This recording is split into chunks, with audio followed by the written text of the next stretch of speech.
Hi, my name is Sue Westwind. I found a nice nook of cedar here to kind of hang out in.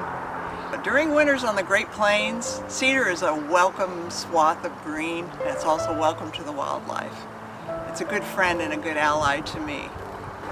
But really, what does cedar or a tree or any element of landscape have to do with mental health?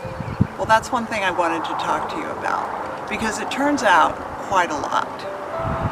Green spaces heal us. They heal our minds, they heal our hearts, and they heal our bodies. The research is in. In Japan, it's called forest medicine. And the government widely studies it and encourages all of its citizens to get out and walk. It's 3,000 miles of trails for their stress and for their mental health as well as physical health. But ecotherapy, or green mental health if you want to call it that, is one thing under the rubric of a very larger umbrella, something much more vast. It's often called alternative mental health, sometimes holistic mental health or natural mental health. But it encompasses many things, not just being mindful in green spaces or out in nature.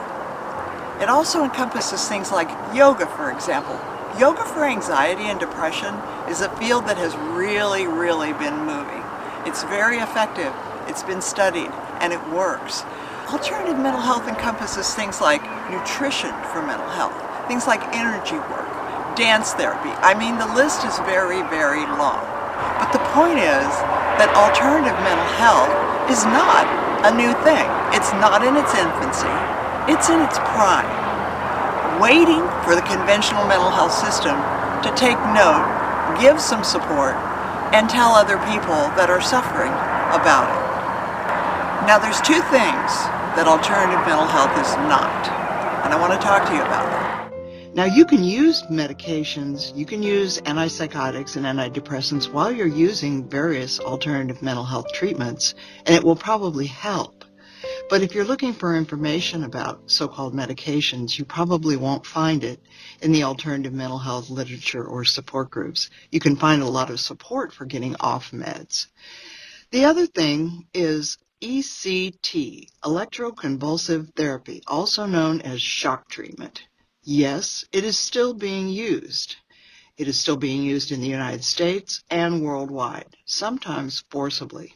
So any forced treatment at all would not be synonymous with alternative mental health. However, a word of caution about meds. You may become excited about alternative mental health. You may be feeling those harmful side effects and wanting to get off of your meds. Please, it's not something you can do quickly or cold turkey or even within a couple of weeks. It takes time. Many weeks, sometimes even months for some people.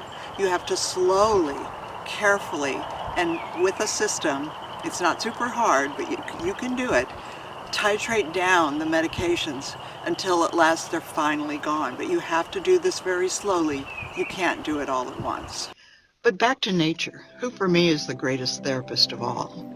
Consider the crazy sounding notion of talking to a tree, or the clouds, or the waves lapping at your feet.